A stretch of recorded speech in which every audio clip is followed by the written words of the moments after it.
Iran Israel যুদ্ধে সরাসরি সম্পৃক্ত হয়ে যুক্তরাষ্ট্র চরম লজ্জায় পড়েছে। চুল ছিঁড়ছেন ট্রাম্প।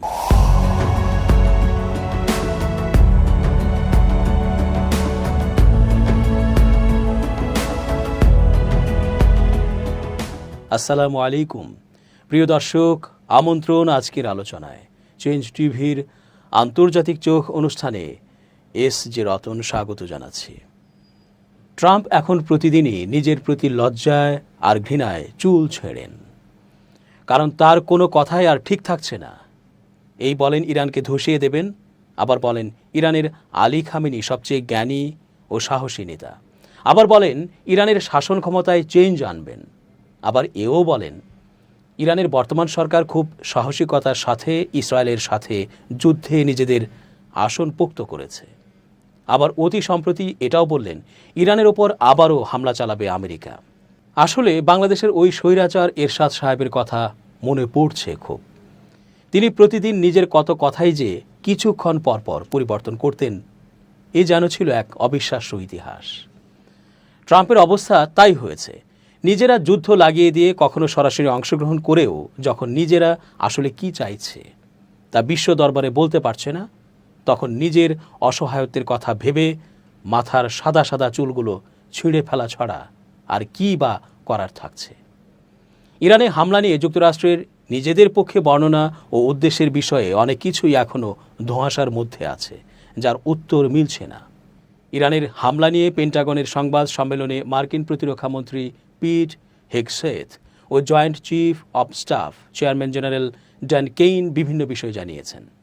বৃহস্পতিবার ২৬ জুন তারা ৩টি ইরানি পারমাণবিক স্থাপনার বিরুদ্ধে যুক্তরাষ্ট্রের ব্যাপক বোমা হামলার প্রস্তুতি, এই দুঃসাহসিক অভিযানে অংশ নেয়া মার্কিন ক্রুদের ভূমিকা এবং ইরান কিভাবে একটি গুরুত্বপূর্ণ স্থাপনা রক্ষার চেষ্টা করেছিল সে সম্পর্কে কিছু নতুন তথ্য প্রকাশ করেছেন।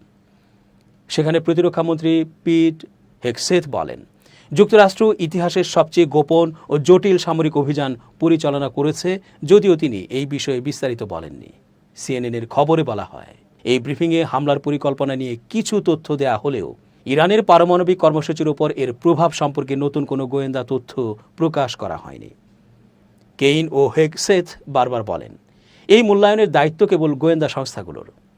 তাদের বক্তব্যে ফোকাস ছিল কেবল ফোর্দো পারমাণবিক স্থাপনায়। অপর দুটি লক্ষ্য নাতাঞ্জ ও ইস্পাহান নিয়ে কিছুই বলা হয়নি। ফোর্দো স্থাপনায় কী ধরনের ক্ষয়ক্ষতি হয়েছে তা এখনও অস্পষ্ট। হেগসেথ বলেন, ভেতরের অবস্থা মূল্যায়নে বড় ধরনের খনন কাজ দরকার এবং বর্তমানে কেউ সেখানে ঢুকতে পারছে না। জেনারেল কেইনও বলেন, জয়েন্ট চিফ দ্বারা ব্যাটলফিল্ড ড্যামেজ অ্যাসেসমেন্ট বা ময়দানে ক্ষয়ক্ষতির মূল্যায়ন করা হয় না।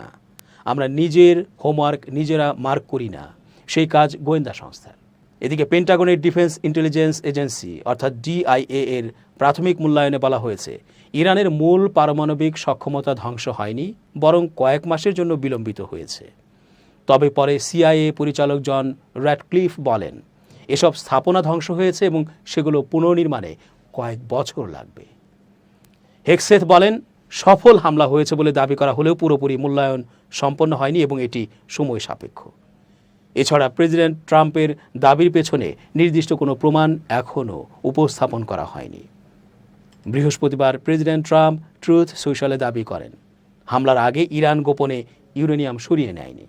সেখানে যে গাড়িগুলো দেখা গেছে সেগুলো ছিল কংক্রিট ঢালাইয়ের শ্রমিকদের, তারা টানেলের ওপরের অংশ ঢাকার চেষ্টা করছিল।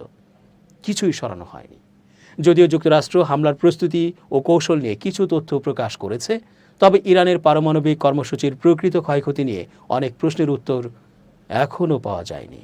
বলা হচ্ছে ইরান এবারের সংঘাতে টিকে গেছে, কিন্তু দেশটির সামরিক শক্তি, বিশেষ করে আকাশ প্রতিরক্ষা ও বিমান শক্তি ভেঙে পড়েছে। অবশ্য ইরান মূলত মিসাইল বা ক্ষেপণাস্ত্র শক্তির দেশ। সে তুলনায় এর বিমান প্রযুক্তিকে সেকেলে মনে করা হয়। এর নৌশক্তিও অত্যাধুনিক নয়। এছাড়া আকাশ প্রতিরক্ষা ব্যবস্থায় আধুনিক প্রযুক্তি না থাকায় দেশটি তার আকাশ রক্ষা করতে পারেনি। ফলে লড়াইয়ের শুরুতেই ইরানের আকাশ দখল করে নেয় ইসরায়েল। একদিকে ইরানের আকাশ প্রতিরক্ষা বিমান হামলা শনাক্ত বা কার্যকরভাবে ঠেকাতে পারেনি, অন্যদিকে দুর্বল যুদ্ধ বিমানগুলো আকাশে উড়ে ইসরায়েলের বিমান থামানোর চেষ্টা করেনি। বরং ঘাঁটিতে থাকা অবস্থাতেই বেশ কিছু বিমান ধ্বংস হয়েছে। তবে ইরান তার ক্ষেপণাস্ত্র হামলার মাধ্যমে ইসরায়েলকে চমকে দিয়েছে। এসব হামলায় ব্যাপক ক্ষতির মুখেও পড়েছে ইসরায়েল। তুরস্ক ভিত্তিক প্রতিরক্ষা ও নিরাপত্তা বিশেষজ্ঞ মুরাদ আসলান বলেন, সংঘাত আপাতত থামার পর ইরান এখন চেষ্টা করবে সামরিকভাবে ঘুরে দাঁড়ানোর। এক্ষেত্রে তার বড় ভরসা হবে চীন, রাশিয়া। ইরানের সামনে এখন 3টি বড় কাজ। প্রথমটি হচ্ছে, ইরান রাষ্ট্রটি নানা বিভক্তির কারণে ভেতর থেকেই দুর্বল। এখন তারা বিভিন্ন সম্প্রদায় ও গোষ্ঠীর মধ্যে ঐক্য আনার উদ্যোগ নেবে, তিনি বলেন। দ্বিতীয় হচ্ছে, ইরান এখন রাশিয়ার কাছ থেকে সর্বাধুনিক প্রযুক্তির Su-35 বিমান কেনা শুরু করবে। তাদের মধ্যে যেহেতু চুক্তি আছে, এটা কয়েক মাসের মধ্যেই ঘটতে পারে। তৃতীয় হচ্ছে, ইরান এখন চীনের দিকে ঝুঁকবে আকাশ প্রতিরক্ষার প্রযুক্তি, রাডার ব্যবস্থা এবং অস্ত্র কেনার পরামর্শ দেন মুরাদ আসলান। তবে চীনের ওপর মার্কিন নিষেধাজ্ঞা আছে। তাছাড়া দেশটির অর্থনীতিও আরও দুর্বল হয়েছে। ফলে চীন, রাশিয়া থেকে অত্যাধুনিক অস্ত্র এবং প্রযুক্তি কিনতে হলে প্রচুর অর্থ খরচ করতে হবে ইরানকে। ইরানের পক্ষে কি এখন সেটা সম্ভব? ইরানের ওপর আর্থিক নিষেধাজ্ঞা আছে, কিন্তু ইরান টাকা দিয়ে কোনো অস্ত্র কিনবে না। তাদের আছে অফুরন্ত জ্বালানি তেল। তারা অস্ত্র নেবে, কিন্তু বিনিময়ে টাকার বদলে তেল দেবে, বলেন মুরাদ আসলান। ইরানের কিছু কৌশল সত্যিই প্রশংসার দাবি রাখে। তাদের সর্বোচ্চ নেতাকে গোপন স্থানে রেখে দিয়ে বেশ দারুণ এক কাজ করেছে, এবং তিনি ফিরে এসে যে ভাষণ দিয়েছেন ভিজুয়ালে, তা যেন এক বিস্ময়। গত 13 জুন ইসরায়েল আচমকা ইরানের সামরিক ও পারমাণবিক স্থাপনায় হামলা শুরু করলে ইসলামী প্রজাতন্ত্রটির সর্বোচ্চ এ ধর্মীয় নেতা লোকচক্ষুর আড়ালে চলে যান। ইসরায়েলের সঙ্গে যুদ্ধবিরতিতে সম্মত হওয়ার পর প্রথম প্রকাশ্য ভাষণে ইরানের সর্বোচ্চ ধর্মীয় নেতা আয়াতুল্লাহ আলী খামেনি বলেছেন, তেহরানের পারমাণবিক স্থাপনায় হামলা করে যুক্তরাষ্ট্র কোনো কিছু অর্জন করতে পারেনি। ইরানের পারমাণবিক কর্মসূচিতে বিঘ্ন ঘটানোর লক্ষ্যে চালানো ওই হামলাগুলোতে উল্লেখ করার মতো কিছু অর্জিত হয়নি মন্তব্য করার পাশাপাশি বৃহস্পতিবার তিনি কাতারে মার্কিন বিমান ঘাঁটিতে চালানোর পাল্টা হামলাকে কঠোর আঘাত বলেও অভিহিত করেছেন। বিবিসি লিখেছে, এমন এক সময় আয়াতুল্লাহ খামেনির এই মন্তব্য এলো যখন মার্কিন হামলায় ইরানের পারমাণবিক উচ্চাকাঙ্ক্ষার ব্যাপক ক্ষয়ক্ষতি হয়েছে বলে ওয়াশিংটন নিজেদের মূল্যায়নে বেশ জোরের সঙ্গে বলছে। মার্কিন প্রতিরক্ষামন্ত্রী পিট হেগসেথ বলেছেন, তাদের অভিযানে যে ইরানের পারমাণবিক কর্মসূচির ভয়াবহ ক্ষয়ক্ষতি হয়েছে, বহু বছর পিছিয়ে দিয়েছে, তা যুক্তরাষ্ট্র ও ইসরায়েলের জোগাড় করা গোয়েন্দা তথ্য বলছে। এর আগে মার্কিন প্রেসিডেন্ট ডোনাল্ড ট্রাম্পও বলেছিলেন, যুক্তরাষ্ট্রের হামলা ইরানের মূল 3 পারমাণবিক স্থাপনাকে পুরোপুরি নিশ্চিহ্ন করে দিয়েছে। ক্ষয়ক্ষতি ধারণার চেয়ে কম হয়েছে। অনামা মার্কিন কর্মকর্তাদের বরাদ দিয়ে বিভিন্ন খবরে যে ইঙ্গিত দেওয়া হয়েছে, তার ব্যাপক সমালোচনাও করেছেন রিপাবলিকান প্রেসিডেন্ট। ঊর্ধ্বতন জেনারেল ড্যান কেইনকে সঙ্গে নিয়ে পেন্টাগনে এক সংবাদ সম্মেলনে হেগসেথ বলেছেন, তাদের অভিযান ছিল ঐতিহাসিকভাবে সফল, যা ইউরেনিয়াম সমৃদ্ধকরণ স্থাপনাগুলোকে অকার্যকর করে দিয়েছে। সাংবাদিকদের সঙ্গে উত্তপ্ত বাক্য বিনিময়ের এক পর্যায়ে তিনি বলেন, এমন কোনো গোয়েন্দা তথ্যের কথা যুক্তরাষ্ট্র জানে না যেখানে হামলার আগে ফর্দো স্থাপনা থেকে ইরান সমৃদ্ধ ইউরেনিয়াম সরিয়ে নিয়েছে বলে ইঙ্গিত দেওয়া হয়েছে।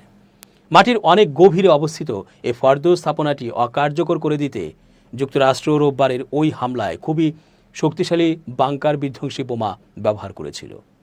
গত 13 জুন ইসরায়েল আচমকা ইরানের সামরিক ও পারমাণবিক স্থাপনায় হামলা শুরু করলে খামেনি লোকচক্ষুর আড়ালে চলে যান। এরপর থেকে শিয়া সংখ্যাগরিষ্ঠ দেশটির সর্বোচ্চ এ ধর্মীয় নেতা একটি বাংকারে আছেন এবং তার সঙ্গে যোগাযোগ সীমিত বলে একাধিক অসমর্থিত খবরে বলা হলেও তার অবস্থান নিয়ে নানান জল্পনা কল্পনা ছিল।